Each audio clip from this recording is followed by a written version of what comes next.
Ernakulam വൈറ്റിൽ army flat സമുച്ചയത്തിലെ കെട്ടിടം പൊളിക്കൽ നടപടികളുമായി ജില്ലാ ഭരണകൂടത്തിന് മുന്നോട്ടു പോകാം. ജില്ലാ കളക്ടറുടെ നടപടികൾക്ക് ഹൈക്കോടതി അംഗീകാരം.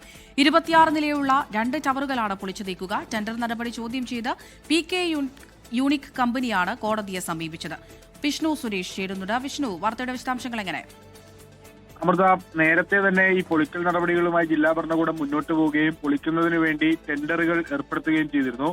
ആ ടെൻഡർ നടപടിയിൽ PK യൂണിക് എന്ന കമ്പനിയാണ് കോടതിയെ സമീപിച്ചത്. കുറഞ്ഞ ബിഡ് നൽകിയ തങ്ങളെ ഒഴിവാക്കിയെന്നായിരുന്നു അവരുടെ ആരോപണം. അതുകൊണ്ട് തന്നെ ടെൻഡർ നടപടി സ്റ്റേ ചെയ്യണമെന്ന് അവർ ആവശ്യപ്പെട്ടു. പക്ഷേ നിലവിൽ അവരുടെ ഹർജി അനുസരിച്ചുള്ള സ്റ്റേ കോടതി നൽകുന്നില്ല. പൊളിക്കൽ നടപടികളുമായി ജില്ലാ ഭരണകൂടത്തിന് മുന്നോട്ട് പോകാമെന്നാണ് നിർദ്ദേശം. എഡിഫൈസ് കമ്പനിക്കാണ് ടെൻഡർ നൽകിയത്. അത് നേരത്തെ മരന്റെ അടക്കം ഫ്ളാറ്റ് സമുച്ചയം പൊളിച്ച ഒരു സംരംഭമാണ് എഡിഫൈസ്. അതുകൊണ്ട് തന്നെ മുൻകാല പരിചയം അടക്കം പരിഗണിച്ചുകൊണ്ടാണ് ജില്ലാ ഭരണകൂടം ഇത്തരത്തിലൊരു തീരുമാനമെടുത്തത്. അത് കോടതി അംഗീകരിക്കുകയാണ്. അതുകൊണ്ട് തന്നെ വൈറ്റ്ലയിലെ ആർമി ടവർ ഫ്ളാറ്റ് സമുച്ചയം പൊളിക്കുന്നതിന് ഇനി മറ്റു തടസ്സങ്ങളൊന്നുമില്ല. അതിന്റെ ബാക്കി നടപടിക്രമങ്ങളുമായി ജില്ലാ ഭരണകൂടം മുന്നോട്ട് പോവുകയാണ്. അമൃത. ശരി വിഷ്ണു.